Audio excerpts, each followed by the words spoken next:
안녕하십니까? 영리학자 정현우입니다. 반갑습니다. 오늘은 요 갑진연주에 대해서 말씀을 드리겠습니다. 갑진연주. 요 갑목이라고 하는 거는 천간열자에 시작하는 첫 자입니다. 그래서 칠발가 시작을 의미합니다. 항상 역사를 창조한다, 새로운 출발을 한다, 어떤 새로운 계획을 세운다, 시도한다, 그런 기운을 작용하는 게 바로 이 갑의 특징입니다. 근데 시작을 기운을 지배하는 사람은 마무리가 좀 약한 게 흠입니다. 마무리가 약해요. 시작이 반이다. 저질러 놓고 보자. 그 인간의 운명은 뭐냐? 그 사람의 특성이, 성격의 개성과 성향이 이 운명을 지배합니다. 서양 사람들은 금의 민족입니다. 금. 우리는 목의 민족이에요. 금이니까 금수는 음의 아닙니까? 우리는 목하니까 양이에요. 우리는 양의 민족이고, 서양은 음기의 민족이에요. 저 사람들은 외음내양이에요. 바깥이 냉하고, 여자는 뭐냐? 바깥이 냉하고 몸안이 뜨거워요. 몸안이. 남자는 바깥이 뜨겁고 몸안이 냉해요. 몸안이 냉해요. 그 바깥에 열이 많으니까 흥분을 하고 시작을 잘하고 열이 뻗쳐 있어요. 냄비근성이라 그러잖아요. 그러나 그 열이 식어버리기 때문에 일을 하다 보면 마무리가 약해요. 이게 우리나라의 흠이에요. 서양 사람은 바깥이 냉해요. 무슨 일을 하고자 할 때 냉랭해요. 계산하고 실패했을 경우, 성공했을 경우 여러 가지 부작용, 변수 이런 상황을 검토해서 되겠느냐 안 되겠느냐 최악의 상태까지 가서한 다음에 아주 신중하게 거듭한 그때 결정을 해요. 그 결정하면서도 열이 붙어버려요. 저 사람들 조금씩 마무리가 강합니다. 그게 서양 사람의 특징이에요. 우리하고 다릅니다. 그래서 사주를 볼 때 목회가 많은 사람, 금수가 많은 사람은 그 음체질, 양체질에 따라서 그런 성향이 있다는 걸 아셔야 됩니다. 그 갑목은 뭐냐? 제목이라고 그러잖아요. 사목 죽은 나무. 그 갑목에 태어난 사람들은 을목은 초목이 돼가지고 생기가 있지만은 여기는 얼굴에 생기가 없어요. 항상 뭔가 얼굴에 좀 위험 같은 거, 권위의식 같은 그런 얼굴 표정을 갖고 있습니다. 말하자면 나는 이 회사에 없어서는 안 될 존재, 이 나라의 인재, 이런 하나의 자부심을 갖고 있는 게 하나의 인재라고 하는 거, 제목이라 그러잖아요. 그 특징을 가지고 있습니다. 그리고 갑목이나 을목은 뭐냐? 낙천적이에요. 유흥에 관심이 많고 놀러 다니기 좋아하고 또 도박을 좋아합니다. 투기심도 있고 이런 거가 요 갑목의 특징이라고 할 수가 있습니다. 그 다음에 진토라고 하는 거는, 진토는 뭐냐? 암장이 무을개 세 개가 있습니다. 이 암장을 외우실 때는 진을개, 뭉개 하면은 무을개 발음이 떠오릅니다. 그러면 안 잊어버려요. 진을개, 뭉개, 무을개. 암장은 무을개입니다. 무을개. 여기 무토가 있습니다. 이 진토는 아셔야 돼요. 진석충미의 진토는 요게 물의 성질이 많습니다. 물창고입니다. 신자진. 그 다음에 나무의 성질이 많아요. 본질은 무토지만은 물과 나무의 기운이 많기 때문에 토생금이 잘 안 됩니다. 그래서 해석을 할 때 토가 많을 경우에 금이 생을 받는 여부를 생각할 때 이 토의 성질을, 기운을 잘 파악하셔야 돼요. 항상 역학이라고 하는 건 뭐냐? 기운학이에요. 기세가 중요합니다. 기세. 무슨 일이라든지 그 기세, 우리가 운동선수나 이런 경기를 하거나 선거를 하거나 이때 뭐냐, 기선을 잡아야 돼요. 기세. 예. 그래서 이 기라고 하는 거가 바로 뭐냐, 신통력을 의미하는 겁니다. 신통력을 의미하는 거예요. 그래서 이 갑진의 무토는 목국토 편제가 됩니다. 그래서 재물운이 좋아요. 그 여자나 남자나 갑진에 돼 있으면은 재물에 대한 욕구가 강하고 생활력이 강한 거예요. 인간의 운명은 뭐냐? 내가 가치관의 우선순위를 어디에 두고 사느냐가 그 사람의 운명을 결정하는 겁니다. 역학은 바로 그거 분석하는 거예요. 이 사람은 가치관이 뭐냐 이거예요. 우선순위를 분석을 하는 겁니다. 가치관. 근데 그 우선순위가 목적이 이루어지느냐 안 이루어지느냐, 그 사람의 그릇을 보는 거예요. 상황. 그게 지지입니다. 그래 이건 진술충미 아닙니까? 진술충미는 사고라래. 네 가지 창고 고라 그럽니다. 고. 요 진술충미는 암장이 전부 세 개씩 있어요. 좌오묘 가운데는 하나밖에 없습니다. 좌묘요는 하나밖에 없어요. 그러니까 기가 센 겁니다. 좌나 묘나 요는 도화살이면서 기가 세요. 좌묘요는 집중력이 있고. 근데 여기는 기가 세 개씩 있어요. 그래서 잡기격이라 그럽니다. 잡기격. 기가 분산되어 있어요. 그래서 여러 가지 그 분산돼 가지고 그래서 가색격이라 그럽니다. 무슨 일이든지 반추하고 씹고 또 씹는 거예요. 그래서 기가 복잡해요. 그러니까 보통 그래서 진술충미가 연월일시 어디에 있든지 간에 여자나 남자 기세가 강하다고 보는 거예요. 그러니까 옛날 사주 감명하는 사람들은 진술충미가 보이면, 특히 월에 보이면은 기세가 강하니까 남자를 제업하고 피곤하게 하고 힘들게 하니까 결국은 일찍 죽지 않느냐, 남편이. 그래서 스트레스 받아서. 제가 역학을 강의하면서 참고로 말씀을 드리겠습니다. 남자는 신경이 굉장히 예민합니다. 너그럽지가 않아요. 좌뇌가 발달되어 있어가지고. 젊어서는 부부싸움을 하면은 건강하기 때문에 바로 아무 이상이 없어요. 그러나 나이가 60 넘으면 벌써 혈압에서 당뇨에 성인병이 많아요. 부부싸움을 하잖아요. 스트레스 받지 않습니까? 그럼 뇌출혈, 뇌졸중, 사망하는 경우가 많이 나옵니다. 그럼 남자는 사회생활을 해야 되죠. 스트레스 많이 받죠. 그 신경이 예민한데 아내는 또 아내대로 스트레스를 주죠. 할머니가. 그럼 오래 못 살아요. 그래서 남자의 신경을 편안하게 해주는 그런 태도, 좀 짜증나고 불만스럽고 못마땅한 일이 있더라도 자극을 주거나 충격을 주거나 혈압이 올라가는 언성, 표정, 태도는 삼가하는 것이 기운학적으로 중요한 겁니다. 자기도 몰라요. 그래서 이 진토는 그런 거 강한 기운을 가지고 있습니다. 묘토. 그 다음에 을목이 있잖아요. 을목은 겁재가 됩니다. 남의 재산을 겁탈하려고 하는 그런 욕심. 한마디로 말하면 욕심이 많다 이거예요. 이기심이 많아요. 그 이기심이 많고 자기 입장만을 생각해요. 인간관계라는 게 뭡니까? 상대를 배려하고 상대가 원하고 바라는 걸 뭔가를 봐가지고 줘야 되잖아요.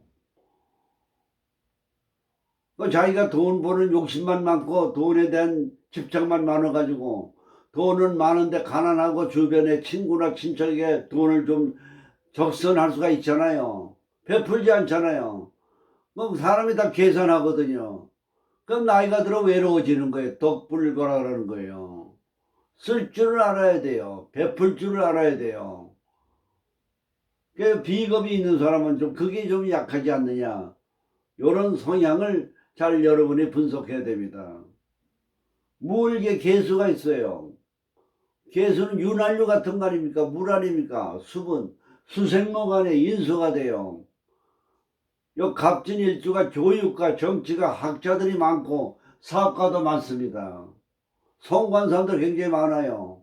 왜냐 그만큼 기세가 강하기 때문에 그런 연주의 특징을 가지고 있다 이렇게 보는 겁니다. 오늘은 요 갑진 연주에 대한 여명의 사주를 하나 분석을 해보겠습니다. 연월일시는 이걸 잘 분석을 해야 돼. 비교를 해가지고 우리가 일반적으로 사주를 딱 보게 되면은 사주가 목화통명이냐, 남하고 불이 많아가지고 서로 이게 기가 잘 통하느냐, 그게 목화통명이에요. 금수상적이냐, 금과 수가 서로 상생을 해가지고 금수가 잘 발달되어 있느냐. 그리고 금수가 많은 사람은 맑고 깨끗해요. 목화통명인 사람은 성질을 흥분을 잘하고 화끈하고 모든 일이 시원시원합니다. 그 사주를 볼 때 우선 그런 기의 흐름을 살펴야 돼요. 그 다음에 살피는 게 뭡니까? 관인상생이냐, 관이 인수를 생해주느냐. 인수, 보통 관이 밑에 있고 인수가 있다면 대학자예요. 지지에 관이 있고 인수가 있으면은. 그래서 사주는 관인상생이냐, 식신생제냐, 재생관이냐, 요 상생의 원리를 잘 보셔야 돼요. 그 위에 있는 천간이 밑에서 생을 받고 있다. 그 오행이 천간의 기가 굉장히 발달되어 있는 거예요. 아래서 극을 당하고 있다. 그럼 기가 많이 침체되는 겁니다. 그 역학은 뭐냐? 기세싸움의 기운학을 분석하는 거예요. 천간은 마음이고 지지는 상황이에요. 조건과 환경이에요. 우리가 인생을 살아가는 데 중요한 건 뭡니까? 내 주어진 상황과 조건을 어떻게 개선해 나가느냐. 환경을 개선해야 돼요. 개선해 나가는 거.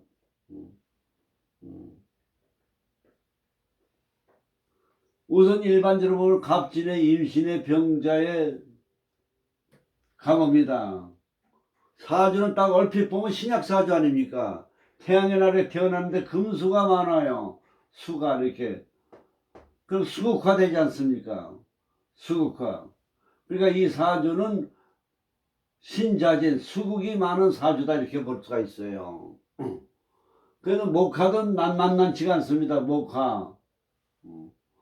그러나 태어난 기준이 원령이 가을이기 때문에 용신은 조후용신, 목화가 용신이라고 보는 겁니다. 목화가. 사주는 몸이요, 우는 용신을 발이라는 거예요. 손과 발이에요.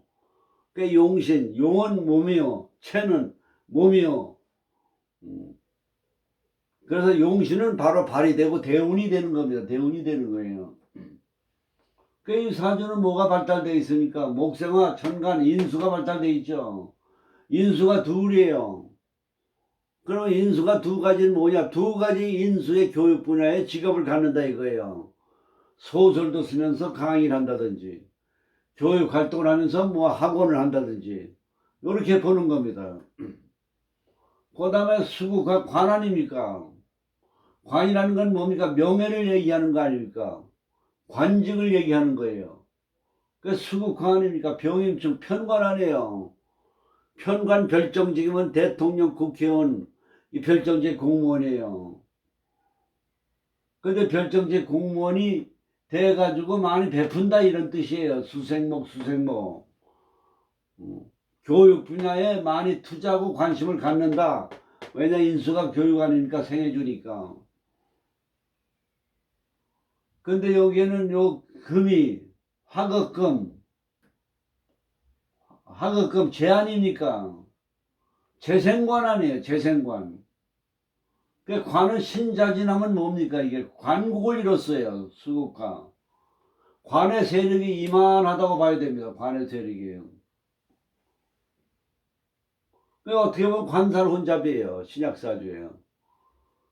그런데 이 사주는 신자진 관국을 이뤘고 관이 천간에 투출했으니까 대단한 여건이라고 봐야 됩니다. 여건이라고 봐야 돼요. 그리고 남자도 굉장히 좋은 남자를 만난다고 봐야죠. 유능한 남자를. 국을 이뤘거든요. 그럼 여자가 관이 이렇게 세 개면 유흥가나 서비스 업체나 이런 업소로 관살 혼잡이니까 갈 수도 있지 않느냐 이렇게 생각할 수도 있습니다만은 그런 경우에는 관성도화에 여기 자가 하나 있습니다. 관성도화에 또 관성이 화극금, 재성이 역마예요. 그러면 요 시주에 상관이 있어야 됩니다. 상관.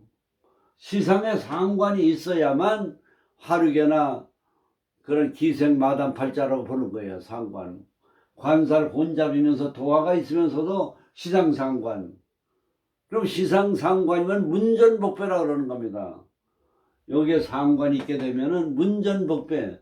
손님들이 다 그 일을 끝나고 술자리가 끝나고 나면 돌아갈 때 문 바깥에 나와서 안내 가세요 하는 게 바로 문전복배가 시상상관이에요. 이 사주 상관이 화극금, 화생토, 토가 상관이 약해요. 근데 다만 이 토지만이 토 약한 토거든요. 그리고 물에 많이 들어가 있어요. 그 상관이 없습니다. 그 상관이 없으면 융통성이 없는 거예요. 임기응변.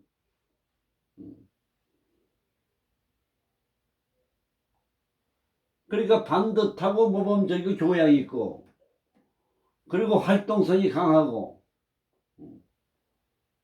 근데 부부궁의 궁합은 뭡니까? 좌우충이죠. 여기는 목생화 상생이죠. 부부생활의 속궁합은 좀 뭐냐, 상충이 있기 때문에 좀 뭔가 불만스러울 것이다 이렇게 보는 겁니다. 이게 좌우상충, 게 대단한 상충은 아니에요. 충이라고 해서 다 나쁜 건 아닙니다. 그런 거를 잘 감안해서 보실 필요가 있다 이렇게 보는 겁니다. 그 다음에 요 간목이라고 하는 게 뭡니까? 비견급 아니에요. 비견급이 두 개가 있어요. 거기서 신자진에서 수생목을 봤거든요. 굉장히 이기심과 욕망이 강하다고 봐야 돼요. 그럼 이 사주의 용신은 뭐가 되겠습니까? 금수가 많기 때문에 목화가 용신이라고 봐야 되겠죠. 그 초년운이 어떻게 됩니까? 사오미 남방운 아닙니까?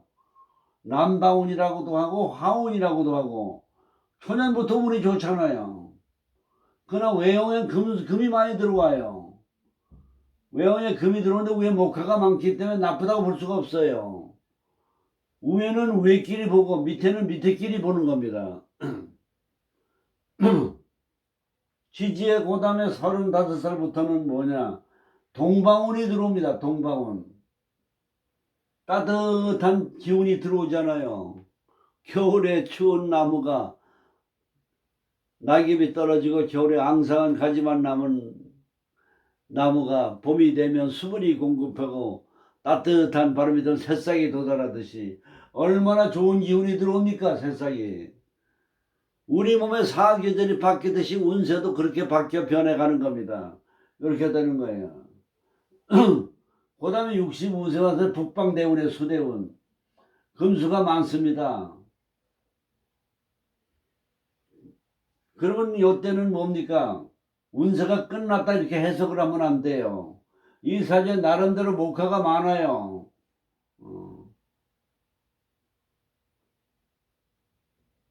그래서 그동안에 쌓은 공덕을 가지고 먹고 산다고 봐야 돼요. 고급 공무원을 했으면 연금이 나오지 않습니까? 그래서 역이라서 먹고 살 수 있다 이렇게 보는 겁니다. 그 역을 사줍니다. 그러면 이런 역을 사주하고 사는 남편은 뭐냐? 과연 행복할까요? 불행할까요? 힘들다고 봐야 돼요. 아는 게 많죠. 활동성이죠. 자존심 강하죠. 반듯하고 융통성이 없죠. 대화가 잘 되진 않아요. 인간관계가 이게 대화가 돼야 되는데 부부 생활하는데 대화가 안 돼요. 이게. 예. 그러면 가정적으로 문제가 생기는 겁니다. 한쪽이 좀 양보하고 이해하고 배려하고 넘어가야 되는데 이게 안 되는 거예요. 이게 가정적으로 부부 생활에 갈등이 많은 겁니다. 그래서 이 사주는 여명사주에 신약사주에 관이 왕한, 술국과 관이 왕한 그런 여명의 사주로 해석이 되는 겁니다. 그럼 여기서 재물은 어떠냐? 재물은 화극금이거든요. 화극금. 요게 재물입니다. 재물이에요. 근데 재물이 수요가 많아서 쓸려 가버리거든요. 그 재성이 역마예요. 12신사를 보면 재성 역마예요. 그 무역업을 해야 되는데 사주상으로 무역업은 어렵잖아요. 그러니까 재물은 뭐냐, 식상이 없어 생해주질 못하잖아요. 여기서 화생토 토생금이 되긴 합니다만은 요 진토는 금을 잘 생하지를 못해요. 그래도 원령에 재가 있으니까 평생 먹고 살 걱정은 없지만은, 그래 재물 관리에는 문제가 많다고 보는 겁니다. 식상의 기초가 약하기 때문에. 그리고 자호라고 하는 건 역시 도화살이거든요. 역마살에 도화가 있거든요. 그러니까 여행을 좋아하고 여행 중에 로맨스가 있을 수 있다 이렇게 보는 거예요. 그래서 오늘은 여명의 사주, 갑진, 임신, 병자, 갑오에 대한 사주 통변을 함께 생각해 봤습니다. 감사합니다.